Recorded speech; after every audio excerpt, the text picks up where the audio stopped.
Karachi additional IG Karachi Javed Alam ओढू की सरबराही में DIG एस्ट office में जुराइम और इनके तदराक के हवाले से एक अहम इजलास मुनक्कद किया गया। इजलास में पुलिस के सीनियर अफसरान ने शिरकत की। इस हवाले से मज़ीद तफसीलात जानते हैं कराची से हमारे नुमाइंदे जावेद महमूद आराई से।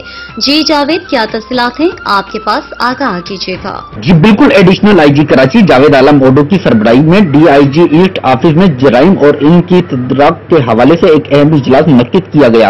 इस इजलास में DIG east, DIG investigation, SSP east, SSP Korangi और एसएसपी मलिर व दीगर सीनियर अफसरान ने शिरकत की। इजलास में एडिशनल आईजी कराची ने पुलिस अफसरान से जराइम से मुतल्लिक सूरत हाल और इनकी रोकथाम के हवाले से तफसीली मालूमात हासिल की और एक जामे हिकमत अमली तरतीब देने की हिदायत जारी की। दौरान इजलास क्राइम की सूरत हाल के हवाले से मफरूर और इश्तिहारी मुलजिमान के खिलाफ पुलिस कार्रवाइयों पर भी गौर किया गया और इस हवाले से पुलिस हिकमत अमली और लाए अमल को मजीद ठोस और मजबूत बनाने के अहकामात देते हुए एडिशनल आईजी ने कहा कि इंसदाद स्ट्रीट क्राइम समेत मंशियात, गुटखा और दीगर समाजी बुराइयों के अड्डों और ऐसे जराइम में मुलविस अनासर के खिलाफ पुलिस एक्शन को मजीद सख्त और कामयाब बनाया जाए।